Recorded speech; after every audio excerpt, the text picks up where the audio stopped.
आज के वीडियो में हम लोग नेचुरल लॉ स्कूल के बारे में पढ़ेंगे। अब ये स्कूल बटे कैसे, जैसे मैंने आपको बताया कि जो जूरिस्ट हैं उनका लॉ को लेके अलग अलग ओपिनियन था। जिनके थोड़े सिमिलर से व्यूज थे उनको हमने एक स्कूल में डाल दिया और ऐसे ऐसे करके हम लोगों ने स्कूल्स बांटे।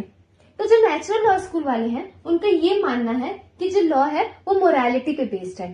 जो लॉ का ओरिजिन है, जो लॉ के अगर हम रूट्स देखें तो वो भगवान से आता है लॉ, है ना। और वहीं पे जो एनालिटिकल स्कूल वाले थे वो क्या मानते हैं कि जो लॉ है वो सॉवरीन से आता है। ठीक है, तो यहाँ पे डियास ने एक बात बोली, देखो जूरिस्ट का नाम गलत प्रोनाउंस हो रहा हो तो सॉरी फॉर इट। तो डियास ने एक बात बोली कि नेचुरल लॉ वो लॉ है जो कि हमारे अंदर से जो इनहेरेंट वैल्यूज है ना वहां से आता है। कैसे मतलब किसी और से फर्क नहीं पड़ता है, जो लॉज है वो रहेंगे। मतलब हम ह्यूमंस कैसे हैं, किस तरीके से बिहेव कर रहे हैं, है ना, उससे फर्क नहीं पड़ता है। वो लॉज तो इंडिपेंडेंट रहते हैं सबसे। अगर मैं इसके कंपोनेंट्स की बात करूं तो मतलब ये नेचुरल लॉ वो लॉ होते हैं जो कि यूनिवर्सल रहते हैं। फर्क नहीं पड़ता कि इंडिया है, यूएस है, यूके, हर जगह सेम होगा। समझ रहे हो। और एक ऐसी चीज है जो कि ऐसा मतलब नेचुरल लॉ स्कूल वालों के मानना है कि जितने भी ह्यूमंस है हर ह्यूमंस के अंदर एक रीजनिंग होती है। वही रीजनिंग जो है वो नेचुरल लॉ होती है। मतलब अंदर एक हमारे कुछ सिद्धांत होते हैं, प्रिंसिपल्स होते हैं, है ना, कि नहीं ये सही है वो गलत है, वही एक्चुअली में लॉ होता है। ठीक है, नेचुरल लॉ स्कूल वाले ये मानते हैं। फिर कोहन ने अपना व्यू रखा नेचुरल लॉ को लेके, ये कहा कि नेचुरल लॉ बेसिकली वो लॉ नहीं है जो कि मतलब किसी ने बना दिया या फिर कोर्ट ने इंटरप्रेट कर दिया, नहीं, बल्कि ये तो ये है कि जूरिस्ट और जजेस का किसी मैटर को लेके क्या ह्यूमनिस्टिक अप्रोच है ना, उनका इंसाइट क्या कह रहा है, वो है एक्चुअली में नेचुरल लॉ। तो थोड़ा सा और नेचुरल लॉ को समझते हैं। देखो जूरिस्ट को पहले मतलब जूरिस्ट की स्टडी करने से पहले आप पहले इस स्कूल का थॉट प्रोसेस समझो कि लोग कैसे सोचते हैं, फिर आप जूरिस्ट अपने आप समझ जाओगे जूरिस्ट के ओपिनियंस। तो क्या है कैरेक्टरिस्टिक, पहला ये चीज है कि इन लोगों का ये मानना है कि जो नेचुरल लॉ है उसका जो सोर्स है वो भगवान है। नेचुरल लॉ के दो पिलर्स हैं, एक जस्टिस है और दूसरा मोरालिटी है। और नेचुरल लॉ के बेसिस की बात करें कि मतलब कहाँ पे इसका बेसिस है, किस बेसिस पे होता है नेचुरल लॉ, तो वो जैसे मैंने आपको बताया कि हर ह्यूमन के अंदर एक रीजनिंग होती है और कॉमन सेंस होता है, तो उसी से नेचुरल लॉ आता है। ये जो नेचुरल लॉ रहता है कॉमन रहता है। ठीक है, ये फर्क नहीं पड़ता कौन कहाँ पे रह रहे हैं, लोग क्या सोच रहे हैं, इससे कुछ फर्क नहीं पड़ता, वो सेम ही रहेगा। जो नेचुरल लॉ रहता है ना वो मतलब अपना एविडेंस, मतलब वो सही है, वो खुद से ही अपनी चीजों को प्रूव करते हैं। मतलब समझ रहे हो, सेल्फ सस्टेन सिस्टम है, जो वो कर रहा है उस चीज को प्रूव भी कर रहा है कि हाँ मैं सही कर रहा हूं। नेचुरल लॉ इस टाइप का लॉ होता है। ये ऐसा लॉ है ना मतलब जिसे बदला नहीं जा सकता, ये हमेशा वैलिड रहेगा। ऐसा नहीं कि टाइम बदल गया तो इनवैलिड हो जाएगा, नहीं, ये हमेशा ही वैलिड रहेगा और कभी बदला ही नहीं जा सकता। नेचुरल लॉ के हिसाब से मतलब जो स्कूल के जो जूरिस्ट है उनके हिसाब से अनजस्ट लॉ तो कोई लॉ है ही नहीं। उसका देखो कोई भी चीज पढ़ने के ना दो तरीके होते हैं, एक होता है ए प्रायरी मेथड और एक होता है ए पोस्चरारी मेथड। जो ए प्रायरी मेथड होता है ना उसमें क्या होता है कि हमें किसी तरीके के एक्सपीरियंस वगैरह की जरूरत नहीं रहती है। ठीक है, तो उसी पे हमारा नेचुरल लॉ स्कूल बेस्ड है। ये हमें मतलब ये जो नॉलेज होती है ना हमें किसी चीज पे डिपेंडेंट नहीं रहती, ये इंडिपेंडेंटली हमें मिलता है। जैसे नेचुरल लॉ स्कूल वाले मानते हैं कि हमारे अंदर एक रीजनिंग होती है, हमारे अंदर इनहेरेंट वैल्यूज रहते हैं, है ना, तो ये डिपेंड नहीं करता कि मैं कहाँ मिंगल कर रही हूँ, मैं कौन सा रिलीजियन को बिलोंग कर रही हूँ, मैं कौन से स्टेट में रह रही हूँ, उससे फर्क नहीं पड़ता है, वो रहेगा ही एज इट इज, है ना। तो ये होता है ए प्रायरी मेथड। लेकिन जो ए पोस्चरारी मेथड रहता है वो क्या रहता है, एक्सपीरियंस पे बेस्ड रहता है। ठीक है, मतलब उसमें इन्वेस्टिगेशन होता है, तो उस पर वो डिपेंडेंट रहता है। अगर वो जो स्टडी रहती है उस स्टडी का रिजल्ट जो रहता है डिपेंडेंट रहता है, बहुत सारे फैक्टर्स पे डिपेंडेंट रहेगा कि मैं कहाँ पे रह रही हूँ, है ना, क्या मेरा रिलीजन है, क्या मेरा कल्चर है। लेकिन नेचुरल लॉ स्कूल वालों के हिसाब से जो लॉ है, जो नेचुरल लॉ है वो जो है वो ए प्रायरी अप्रोच में मानता है। मतलब वो हर चीज से इंडिपेंडेंट है, कुछ भी चीज हो वो कॉन्स्टेंट रहेगा। ठीक है, देखो मैं आपको पहले ये समझाना चाहती थी तो ही अब आपको आगे समझ आ पाएगा, है ना, ये समझना बहुत जरूरी था। तो समझ गए ना, नेचुरल लॉ स्कूल का क्रक्स समझ आ गया ना कि मतलब ये जो नेचुरल लॉ है वो भगवान से है, हम सबके अंदर एक रीजनिंग है, हम सबके अंदर एक समझ है क्या सही क्या गलत है, वही जो है नेचुरल लॉ है। सॉवरीन वॉवरीन कुछ नहीं होता इन लोगों के हिसाब से। अब हमने क्या किया, नेचुरल लॉ स्कूल को पढ़ने के लिए अलग अलग टाइम पीरियड बांटे हैं और उस टाइम पीरियड के हम लोग जूरिस्ट को पढ़ेंगे। तो सबसे पहले एंशिएंट पीरियड, तो उसमें सबसे पहले सोक्रेटिस है। सोक्रेटिस अपना खुद का कुछ नहीं लिखा था, है ना, उनके जो बाद में जो फॉलोअर्स थे मतलब उनके जो स्टूडेंट प्लेटो थे उन्होंने लिखा था। प्लेटो के स्टूडेंट अरिस्टोटल थे। तो सोक्रेटिस ने ये बोला कि हर एक ह्यूमन के पास एक इंसाइट होता है, मतलब वर्च्यू होता है, जिससे उसे सही और गलत के बारे में पता चलता है ना। तो यही होता है नेचुरल लॉ।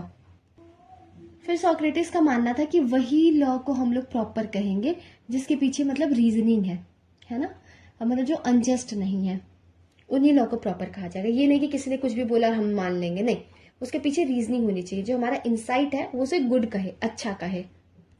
अब देखो ये जो पूरा मतलब आप जो प्रेजेंटेशन देख रहे हो ना, जो भी चीजें डबल इन्वर्टेड कॉमास में दिखे आपको, प्लीज उसे रीड कर लेना, है ना, मन करे तो नोट डाउन भी कर लेना। और इसका अगर आपको वो चाहिए कंटेंट तो मुझसे मांग लेना, मैं आपको दे दूंगी, ठीक है। उसके बाद प्लेटो ने क्या कहा, प्लेटो ने ये कहा कि भगवान ने हर एक ह्यूमन को ना एक सेंस ऑफ जस्टिस दिया है और इथिक्स दिया है। उससे क्या होता है कि वो अपना भला सोच पाता है, ठीक है, वो तरीके सोच पाता है कि खुद को कैसे प्रिजर्व करे, यूनियंस बना पाता है अपने प्रोटेक्शन के लिए। तो यही जो सेंस ऑफ जस्टिस होता है ना, और जो इथिक्स होता है, इसी को हम लोग स्टैंडर्ड स्केल बनाते हैं और मैन मेड लॉ को जज करते हैं। मतलब जो लॉ सॉवरीन बनाएगा कंट्री का, उसको हम कैसे जज करते हैं, जो हमारे अंदर सेंस ऑफ जस्टिस और इथिक्स है, जो कि गॉड के थ्रू मिला है। फिर प्लेटो ने एक और बात कही कि जो जस्टिस एक ऐसी चीज है ना, जो कि कुछ ही लोगों को रिवील हुई है, लेट्स से फॉर एग्जांपल जजेस को रिवील हुई है, और वो कुछ लोग क्या करते हैं, इन रिटर्न सबको शो करते हैं। जैसे पहले के जमाने में जजेस ऐसे बोलते थे ना कि जो भगवान है वो जज में आके बैठता है, पंच में परमेश्वर आके बैठते हैं, ऐसा माना जाता था ना, ऐसा कोई कहावत है, मैं एग्जैक्टली रिकॉल नहीं कर पा रही, लेकिन कुछ ऐसा था, है ना। तो यहाँ पे वही है कि जो जज होगा, है ना, उसके पास क्या कहते हैं कि उसको रिवील होता है कि क्या सही है, और वो इन रिटर्न सबको रिवील करता है कि हाँ ये सही है, ये गलत है। फिर प्लेटो ने एक और बात कही कि अगर आइडियल स्टेट की बात करें ना, तो उसमें हर एक इंडिविजुअल को वो काम दिया गया है जो कि उसकी कैपेसिटी के हिसाब से बेस्ट फिट कर रहा हो। जैसे पहले के जमाने में क्या था, ऐसे क्लासेस बटी हुई थी, ब्राह्मण, शूद्र, वैश्य, है ना, क्षत्रिय। क्यों बटी थी? इस वजह से बटी थी क्योंकि इन लोगों के काम अलग अलग होते थे, ठीक है। अब क्या हुआ, बाद में क्या हुआ, लोगों ने इसे मतलब अनटचेबिलिटी, इसे कास्ट सिस्टम ये सब बना दिया, लेकिन एक्चुअल में ये नहीं था। एक्चुअल में काम के हिसाब से डिवीजन था, और तब लोग खुश भी थे। बाद में जब कोई कुछ भी करने लग गया, है ना, सब ने कोई कुछ भी कर रहा है, कोई अपने साइकोफिजिकल नेचर के हिसाब से काम ही नहीं कर रहा है, तो सब कहीं ना कहीं अपने काम से अनसेटिस्फाइड ही रहते हैं। कितनी अच्छी बात बोले प्लेटो ने। उनका सबसे फेमस काम रिपब्लिक करके एक है ना। अब एरिस्टोटल ने क्या बोला, एरिस्टोटल ने ये बताया, उन्होंने ना ह्यूमन को मैन से मतलब जो मैन है उसे नेचर से जोड़ने की कोशिश करी। तो ये कहा कि जो ह्यूमन है ना, वो नेचर से दो हिस्सों से जुड़ा होता है। पहला, एक तो वो भगवान का क्रिएशन है, दूसरा उसके पास एक इंसाइट है और एक रीजन है जिससे कि वो बता सकता है कि व्हाट ही वांट्स, मतलब उससे अपना विल फॉर्म कर सकता है, क्या उसकी चाह है वो ये बता सकता है उस रीजनिंग से, उस इंसाइट से। उसे ही हम लोग नेचुरल जस्टिस कहते हैं। समझ रहे हैं, मतलब थोड़ी बातें कैसी हो रही हैं, है ना, एंशियंट टाइम है, समझ आ रहा होगा। तो इसमें यह बोला गया कि जो भी पॉजिटिव लॉ एरिस्टोटल ने कहा कि जो भी पॉजिटिव लॉ बनाया जा रहा है, उस पॉजिटिव लॉ के अंदर कि नेचुरल लॉ को डालना चाहिए, ठीक है, नेचुरल लॉ के प्रिंसिपल्स को इनकॉर्पोरेट करना चाहिए। ये बात एरिस्टोटल ने कही। फिर जीनो के बारे में पढ़ते हैं। इन लोगों ने स्टोइक का कंसेप्ट दिया था, ठीक है। स्टोइक जो है वो नेचुरल लॉ का ही पार्ट है, नेचुरल लॉ का ही ब्रांच है। स्टोइसिज्म किस चीज में मानते हैं, इन्होंने बहुत ही ज्यादा मतलब इंपॉर्टेंट रोल प्ले किया रोम में। इनफैक्ट वहां पे जो लॉज का डिवीजन था ना, स्टोइसिज्म से ही इंस्पायर्ड था। वहां पे लॉज को 3 हिस्सों में बांटा गया था, ठीक है। वो 3 हिस्से थे, जस सिविले, जस जेंटियम और जस नेचुरले। जस सिविले मतलब सिविल लॉज जो कि सिर्फ और सिर्फ रोमन सिटीजन्स पे लगते थे। जस जेंटियम मतलब वो लॉज जो कि फॉरेन सिटीजन्स पे लगते थे, ठीक है। और अगला था हमारे पास जस्ट नेचुरली मतलब नेचुरल लॉज। ये जो जस्ट जेंटियम और जस्ट सिविल है ना, बाद में एक ही हो गए थे जब ये सिटीजनशिप थी, रोमन सिटीजनशिप सबके पास चली गई थी, सिर्फ कुछ क्लास ऑफ पीपल को छोड़ के। तो बेसिकली ये 3 तरीके के लॉ थे। अभी जो जस्ट जेंटियम है, सोचो पहला फॉर्म है इंटरनेशनल लॉ का। इन्होंने बोला कि वो लॉ जो कि रोम के सिटीजन्स पे नहीं लगेगा, मतलब फॉरेन सिटीजन्स पे लगेगा। तो स्टोइसिज्म वाले जो लोग थे, उन्होंने नेचुरल लॉ की जो बातें थी उसे सिर्फ थियोरिटिकली नहीं रखा, उसे बहुत ब्रॉडर पर्सपेक्टिव दिया, उसे प्रैक्टिकली अप्लाई करने का कोशिश किया। लेकिन रॉस्कोपाउंड का अपना कुछ कहना था। उन्होंने ये कहा कि ये पॉलिटिकली इन्फ्लुएंस चीजें हैं, है ना, और जो ये बातें बोली गई है किसी मतलब लॉयर ने, जूरिस्ट ने नहीं बोली है, ये सारी बातें थिंकर्स, फिलोसोफर्स और ओरेटर्स की हैं, ठीक है। देखो ऐसा हो सकता है कंटेंट ज्यादा लिखा हो, क्योंकि मैंने चाहा कि जो प्रेजेंटेशन है एकदम एग्जॉस्टिव हो, कहीं इधर उधर देखने की जरूरत ना पड़े। अब वीडी महाजन की किताब लेकर बैठोगे, सर पकड़ के रोने लग जाओगे पहली बार बैठोगे लेके कि अरे बाप रे क्या है ना। तो इस वजह से मैंने इसे थोड़ा एग्जॉस्टिव बनाने की कोशिश करी है। तो एक किताब से नहीं लिखा है, अलग अलग जगह से लिखा है, तो आप इसे रेफर कर सकते हो, कहीं से कॉपीड नहीं है ये। We work for you, you take the maximum out of it. ऐसे ही मत जाने दिया करो चीजों को।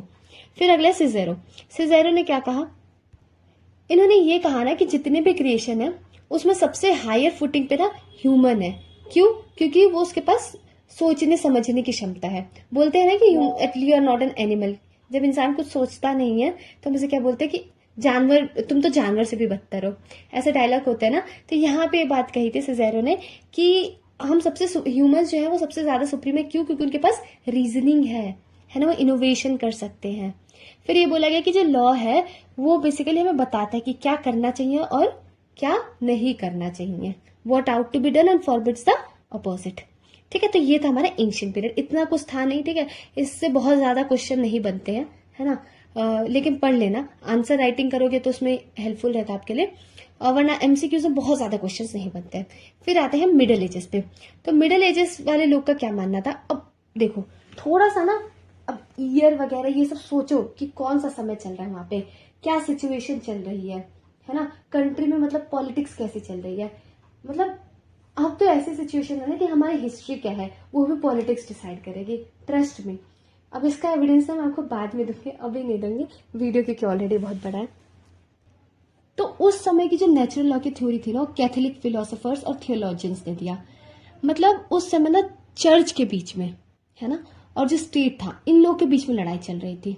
तो जो चर्च था वो अपनी सुप्रीमेसी बनाना चाह रहा था, तो उन्होंने अपने अपने आर्ग्यूमेंट्स दिए नेचुरल लॉ के ऊपर, जो उनके आर्ग्यूमेंट्स बेस्ड थे। तो इसमें सबसे इंपॉर्टेंट पर्सनैलिटी सेंट थॉमस एक्विनस है।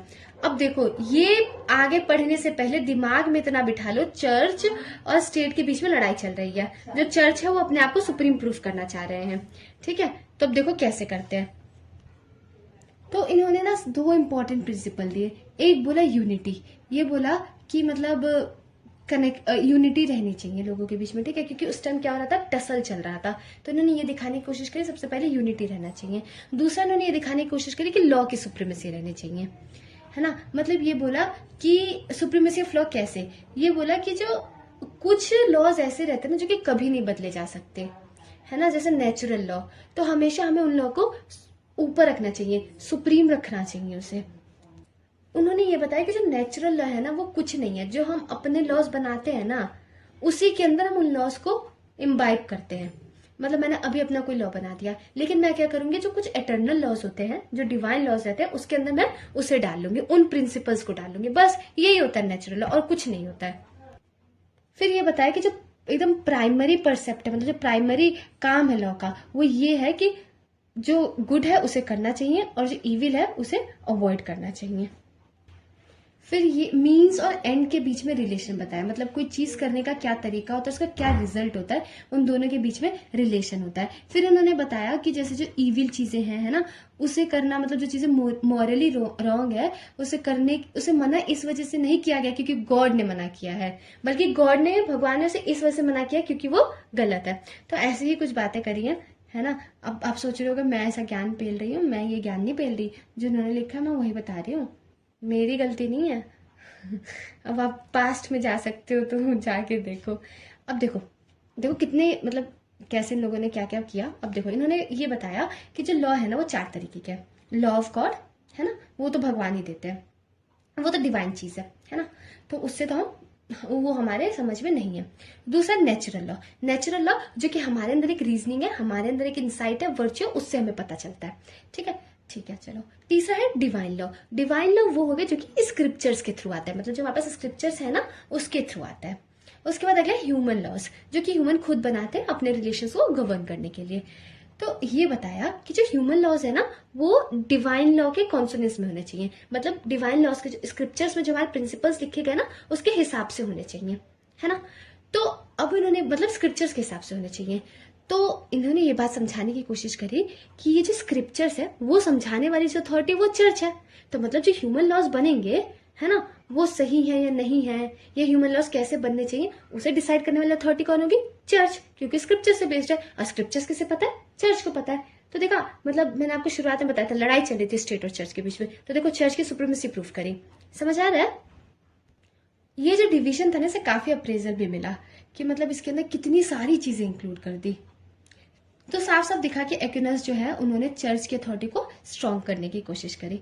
फिर हम दूसरी पर्सनैलिटी के बारे में पढ़ते हैं, ह्यूगो ग्रोशियस।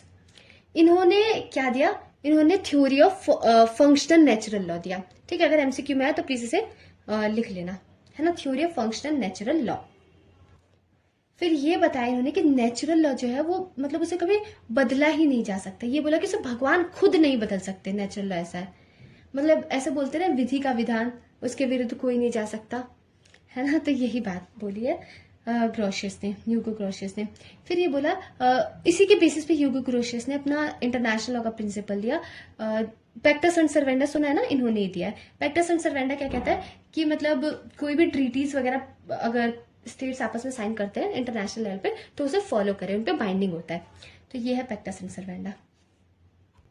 फिर ग्रोशियस ने ये बताया कि जो नेचुरल लॉ है ना, वो मैन के नेचर पे बेस्ड है, और उसके एक अंदर की जो ये फीलिंग है ना, अंदर की जो इच्छा है कि मुझे सोसाइटी में रहना है, उसकी वजह से नेचुरल लॉ है। तो ग्रोशियस ने बहुत अच्छे से रिलेशन को डिस्क्राइब किया। कहा कि जो ह्यूमन नेचर है ना, वो ग्रैंड मदर है, नेचुरल लॉ जो है वो पेरेंट है, और पॉजिटिव लॉ चाइल्ड है। तो कोई पूछे ना ये किसने किया है, मतलब ये क्लासिफिकेशन किसने दिया, तो ह्यूगो ग्रोशियस। ठीक है, तो हमारे दो पीरियड्स हो गए, एंशिएंट पीरियड और मिडिएवल पीरियड। अब हम लोग रेनेसॉ पीरियड पढ़ेंगे। ठीक है, यहाँ पे ये सोशल कॉन्ट्रैक्ट वाला कंसेप्ट आया था। तो अगर मैं आपको सोशल कॉन्ट्रैक्ट थ्योरी का मतलब एक ऊपर से आइडिया दूं, ये कैसा है, देखो हम अलग अलग पर्सनैलिटीज को पढ़ेंगे तो उनके ओपिनियन से आपको समझ आ जाएगा। लेकिन अगर ऊपर से बताऊं तो देखो ऐसा है कि जो हर ज्यूरिस्ट है ना, मतलब जो हर पर्सनैलिटीज हैं, उनका क्या है, उनका ये मानना है, सबने अपनी तरफ से समझाया कि स्टेट किस पोजीशन में है। अब देखो, कईयों का ये कहना था कि जो स्टेट है वो हैप्पी पोजीशन पे है, वहां पे लोग खुश है। कईयों का ये कहना है कि लोग डरे हुए हैं, उन्हें प्रोटेक्शन चाहिए, है ना। बस सबने अपने हिसाब से स्टेट की पोजीशन को समझाया। वही है सोशल कॉन्ट्रैक्ट थ्योरी के अंदर, है ना। अब सबने कैसा समझाया वो अलग अलग था। क्यों अलग अलग था? क्योंकि सब अलग अलग टाइम से थे। मान लो कोई वॉर के टाइम में है, ठीक है, मान लो सपोज मैं वॉर के टाइम में, मुझसे कोई बोले कि स्टेट की क्या सिचुएशन है, मैं बोलूंगी यहाँ पे सब डरे हुए हैं, सबको प्रोटेक्शन चाहिए, है ना। और मान लो अभी वॉर नहीं चल रहा है, एवरीथिंग इज ओके, कंट्री एकदम डेवलप्ड है, तो मैं क्या कहूंगी कि जो स्टेट है वो हैप्पी पोजीशन पे है, वी नीड लिबर्टी, है ना। तो state is full of liberty. तो ऐसे करके हर जूरिस्ट अलग अलग टाइम पे थे, तो अलग अलग टाइम पे स्टेट की अलग अलग सिचुएशन थी, तो उस हिसाब से सोशल कॉन्ट्रैक्ट थ्योरी आया। ठीक है, अभी आपको और समझ आएगा। समझ आ रहा है ना? देखो नहीं आया तो दोबारा से प्ले करो और पूछो, लेकिन समझना है, सब मेहनत आप ही के लिए है। नहीं पढ़ोगे तो ऐसे कैसे चलेगा, नहीं चल पाएगा। देखो अब ये जो रेनेसॉ पीरियड वाला टाइम है ना, इसमें मतलब थोड़ा थोड़ा मान लो कि क्या हो रहा था कि ये जो स्पिरिचुअलिटी नेचुरल लॉ वाला कंसेप्ट था वो थोड़ा थोड़ा डिक्लाइन हो रहा था। तो थॉमस हॉब्स के क्या व्यूज थे? देखो इनका ये कहना था, हॉब्स का ये कहना था, हॉब्स ना, अब मैं आपको बताती हूँ, वो उस समय में इंग्लैंड में थे जिस समय सिविल वॉर चल रहा था। ठीक है, मतलब अब उन्हें जिस समय सिविल वॉर चल रहा होगा तो इस वजह से उस समय ने ऐसा लग रहा था स्टेट की बहुत ज्यादा इंपॉर्टेंस है। अगर स्टेट के पास पावर रहता, अगर स्टेट के पास पूरी अथॉरिटी रहती तो सिविल वॉर होता ही नहीं और लोग इतनी परेशानी में आते ही नहीं। तो इस वजह से जो उनका माइंडसेट था, उनकी जो साइकोलॉजी थी, वो इस चीज के टूवर्ड्स इंक्लाइन थी कि जो स्टेट है उधर एक अथॉरिटी रहनी चाहिए, सारी पावर सॉवरीन के पास रहना चाहिए। मतलब नेचुरल लॉ को तो कुछ समझा ही नहीं, है ना। ये बोला ये सब बकवास चीज है, एकदम तुरंत रिजेक्ट कर दिया। बताया कि मतलब लोग एक ऐसे सिचुएशन में है ना, मतलब वॉर पे है, यहाँ पे हर एक इंसान दूसरे इंसान के साथ वॉर पे है। बोला चर्च की कोई अथॉरिटी नहीं है, भगवान वगैरह में इन्होंने इतनी इंपॉर्टेंस नहीं दी। इन्होंने कहा कि सारी पावर जो है वो एक यूटिलिटेरियन सेकुलर सॉवरीन के पास होनी चाहिए, जो कि लोगों का भला सोचे।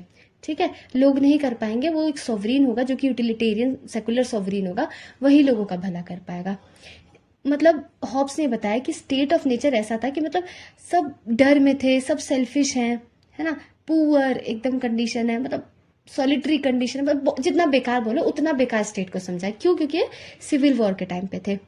तो ये बताया कि इस सिचुएशन से खुद को बचाने के लिए लोगों ने क्या किया, सोशल कॉन्ट्रैक्ट किया, जिससे उन्होंने अपने सारे राइट्स जो है किसको सरेंडर कर दिए, सॉवरीन को सरेंडर कर दिया। मतलब जो भी अपने राइट है ना सब सॉवरीन को दे दिया, कि जो सॉवरीन है वो इनके लाइफ को प्रोटेक्ट करे, इनको सिक्योरिटी प्रोवाइड करे, इनकी लाइफ को, इनकी प्रॉपर्टी को, एवरीथिंग। तो इनका फेमस वर्क था डी सिवे और द लेवियथान।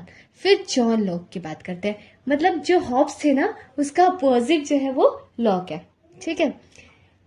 अब जॉन लॉक ने क्या कहा, उनका ये मानना है ना कि सारी पावर्स जो है ना सॉवरीन के पास नहीं है, बस कुछ लिमिटेड पावर ही है। जो लॉक थे ना वो इंडिविजुअलिज्म को ज्यादा फेवर करते थे, लिबर्टी को फेवर करते थे, ठीक है। मतलब लोगों को प्रायोरिटी देते थे, सॉवरीन को नहीं, ठीक है। उन्होंने बस इतना समझाया कि जो लोग हैं उन्होंने अपने सारे राइट सरेंडर नहीं किए, उन्होंने बस अपने लाइफ को, प्रॉपर्टी को प्रोटेक्ट करने के लिए, है ना, कुछ मतलब बेसिक राइट्स है उसे प्रोटेक्ट करने के लिए बस अपने कुछ राइट्स को सरेंडर किया है, जिससे कि स्टेट उनके कुछ राइट्स को प्रोटेक्ट कर सके, डेट्स इट। वरना सारे राइट्स नहीं सरेंडर किया। अभी भी जो सारे राइट्स है वो इंडिविजुअल के ही पास है। और इनके हिसाब से जो स्टेट है, देखो इन्होंने स्टेट को कितना अच्छा डिस्क्राइब किया कि पीस की सिचुएशन है, गुडविल में है ना, ऐसे करके स्टेट को समझाया। बस ये है कि ऑर्गेनाइजेशन की कमी है। तो अगर हॉब्स अब्सोल्यूटिज्म में मानते थे और जो लॉक थे वो किस में मानते थे, इंडिविजुअलिज्म में, इनअलाइनेबल राइट्स ऑफ इंडिविजुअल्स, ठीक है। तो इंडिविजुअल को ज्यादा प्रायोरिटी देते थे। तो जो हॉब्स थे वो अब्सोल्यूटिज्म में मानते थे और मतलब सारी पावर सॉवरीन के पास, और लॉक मानते थे लिबर्टी में, इंडिविजुअल की लिबर्टी। अब रोसो की बात करते हैं। इन्होंने दिया था जनरल विल थ्योरी, ठीक है। जनरल विल थ्योरी क्या बोला, इन्होंने बोला कि जो हमारे राइट्स है ना, हम किसी एक सॉवरीन को या किसी को नहीं सरेंडर कर रहे, हम अपने राइट्स कम्युनिटी को सरेंडर कर रहे हैं। मतलब इनका ये मानना था कि जो कम्युनिटी में लोग रहते हैं तो सबका जो विल है कहीं ना कहीं सबका विल सेम ही है ना, सबके विल सेम ही होंगे। तो इसी वजह से हमें क्या करना चाहिए, अपने राइट्स कम्युनिटी को सरेंडर करने चाहिए, है ना, किसी एक इंडिविजुअल को नहीं बल्कि कम्युनिटी एट लार्ज को सरेंडर करेंगे। और इसमें अगर किसी इंसान का व्यू अलग हो रहा है, मतलब वो कम्युनिटी का सोच नहीं रहा, वो सेल्फिश है ना, तो उसका व्यू आना ही नहीं चाहिए। तो मतलब रोसो का ये कहना था कि अगर हम अपने राइट्स कम्युनिटी को सरेंडर करेंगे तो मतलब हम उन लोगों के लिए अपने राइट सरेंडर कर रहे हैं जिनसे हमारे विल मैच कर रहा है। मतलब जो मैं चाहती हूँ सामने वाले भी वही चाहते हैं, हम उन्हीं लोगों को अपने राइट सरेंडर कर रहे हैं। तो ये राइट सरेंडर करके भी हम अपने विल को फॉलो कर रहे हैं, मतलब जो हम चाहते हैं वो हो रहा है। और जिनके व्यूज इससे अलग है, मतलब वो लोग सेल्फिश है, वो लोग सही नहीं है सोसाइटी के लिए। समझ रहे हो, मतलब इन्होंने किसको प्रायोरिटी दिया, इन्होंने सोसाइटी को प्रायोरिटी दिया, है ना, कि जो है सोसाइटी, सॉलिडेरिटी वाला कंसेप्ट, मतलब एकदम भाईचारे वाला कंसेप्ट। समझ आ रहा है ना, पढ़ लो, बोल रही हूं, सो मत जाना सुनते सुनते। तो एक बार जल्दी से रिवाइज करते हैं। हॉब्स किस में मानते थे, अब्सोल्यूटिज्म, कि जो सारे के सारे पावर किसके पास है, सॉवरीन। लॉक मानते थे इंडिविजुअलिज्म में, लिबर्टी पे। रोसो किस में मानते थे, पॉपुलर सॉवरेनिटी, मतलब जो सॉवरीन है वो कौन है, पूरी कम्युनिटी ही सॉवरीन है, कोई एक इंडिविजुअल सॉवरीन नहीं है। सबकी बातें सुनने में कितनी बढ़िया रोसो की बात सुनने में कितनी जबरदस्त लग रही होगी। अब देखो, जैसे ही मतलब ये 18वीं सेंचुरी आया तो ये सोशल कॉन्ट्रैक्ट थ्योरी तो सरवाइव कर ही नहीं पाई, है ना। उसके बाद मतलब ये जो नेचुरल लॉ थ्योरी है उस मतलब वो जाने लग गया धीरे धीरे। सोशल कॉन्ट्रैक्ट थ्योरी में तो कम हो ही गया था, और कम हो गया क्योंकि इंडिविजुअलिज्म ज्यादा बढ़ गया था। सब अपने आप को लेके ज्यादा सेंट्रिक हो गए थे, सेल्फ सेंट्रिक हो चुके थे। फिर नेचुरल साइंस बढ़ गया था, जहां साइंस आता है वहां तो ऐसा लगता है सब मतलब हर चीज ही फेल साइंस के सामने, है ना। तो साइंस ग्रो कर रहा था, तो सीधी सी बात है एम्पिरिकल मेथड पे लोग ज्यादा ध्यान देंगे, है ना। और जो समय की प्रॉब्लम्स थी उसके लिए सोल्यूशन, कॉम्प्लेक्स प्रॉब्लम्स थी, तो सोल्यूशन में कुछ उसी तरीके का चाहिए था जो कि अब नेचुरल लॉ प्रोवाइड नहीं कर पा रहा था। ऐसा कहा जाता है कि नेचुरल लॉ का मर्डर 18वीं सेंचुरी मॉन्टेस्क्यू और डेविड ह्यूमे ने किया था।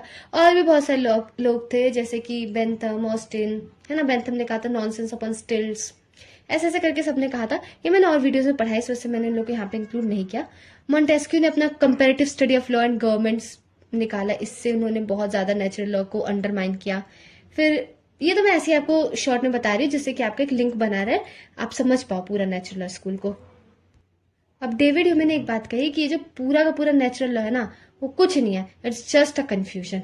बोला कि अगर कोई चीज इतनी ही मतलब ठोस है, इतनी ही मजबूत चीज है, तो इतने सारे इंटरप्रिटेशन क्यों आए, फिर पॉजिटिव लॉ क्यों आया, इतने सारे बाद में लॉ क्यों आया? अगर वो चीज सफिशियंट थी, जैसे हमारे आयुर्वेदा पे क्वेश्चन उठाया जाता है ना कि जब आयुर्वेदा इतना सफिशियंट था तो मेडिकल साइंस क्यों आया, तो सेम ऐसा ही नेचुरल लॉ के साथ हुआ। लेकिन फिर से नेचुरल लॉ रिवाइव होने लग गया, जैसे कि अभी हम देख सकते हैं अभी के कल्चर में मेडिकल साइंस तो ठीक है, लेकिन धीरे धीरे हमारे आयुर्वेदिक प्रैक्टिसेस को भी दोबारा से रिवाइव किया जा रहा है। अब जैसे ही 19th सेंचुरी का एंड हो रहा था, तो उस समय ये समझ आया कि ए प्रायरी अप्रोच जो है एकदम से ही बेकार नहीं है ना। ये बोला कि उस समय देखो वर्ल्ड वॉर वगैरह हो गया था, तो ये बोला, और जो साइंस था वो भी खुद पे बहुत ज्यादा डाउटफुल होने लग गया। तो उस समय समझ आया कि लॉज तो ठीक है, लेकिन वो जो लॉज है ना, मेरे को एक ठोस प्रिंसिपल्स चाहिए जिन पे वो लॉज बेस्ड हो। वो नेचुरल लॉ के अलावा उससे बेटर तो कुछ है ही नहीं हमारे पास। तो कुछ इस तरीके से करके जो है हमारा नेचुरल लॉ दोबारा से रिवाइव होने लग गया। तो इसमें कौन कौन से जूरिस्ट थे, तो बस अब थोड़ा सा और रह गया ना, थोड़ा सा और बियर करो, हो जाएगा, है ना। तो सबसे पहले स्टेमलर की दो बातें बहुत इंपॉर्टेंट है। सबसे पहले स्टेमलर ने ये बताया कि जो natural law with variable content का एक्सपोनेंट उन्हें कहा जाता है। ये एमसीक्यूज में पूछा गया कई बार, मैंने तो बहुत बार क्वेश्चन देखा। Natural law with variable content जहां है मतलब स्टेमलर। और उसके बाद स्टेमलर ने ना बताया कि ये जो हमारा लॉ है, मतलब जो लीगल साइंस है, दो तरीके का है। एक है टेक्निकल लीगल साइंस और एक है theoretical legal science. Technical legal science में क्या होता है, जो हमारे लॉज एग्जिस्ट कर रहे हैं ना वो बताया गया, ठीक है, जो भी हमारा लॉ है उसे बता दिया गया। अब थ्योरेटिकल लीगल साइंस है, वो बताता है प्रिंसिपल्स, मतलब ये जो लॉ है वो किस प्रिंसिपल्स पे बेस्ड है, वो कहां से पता चलता है, हमारे थ्योरेटिकल लीगल साइंस से। फिर स्टेमलर ने बहुत अच्छी लॉ की डेफिनेशन दी। लॉ के डेफिनेशन में ये वाला एमसीक्यू बहुत बार पूछा जाता है कि species of A will, others regarding, self authoritative and inviolable. इसका बहुत बड़ा मतलब है, इस वीडियो में नहीं पढ़ेंगे, ठीक है, इतना इसका मतलब जानने की जरूरत नहीं है ना। बस ये ध्यान रखना कि ये किसने कहा था, स्टेमलर ने कहा था। फिर उसके बाद ये बताया कि जो लेजिस्लेचर है उसे अपने माइंड में 2 प्रिंसिपल्स ऑफ रेस्पेक्ट और 2 प्रिंसिपल्स ऑफ पार्टिसिपेशन का ध्यान रखना है।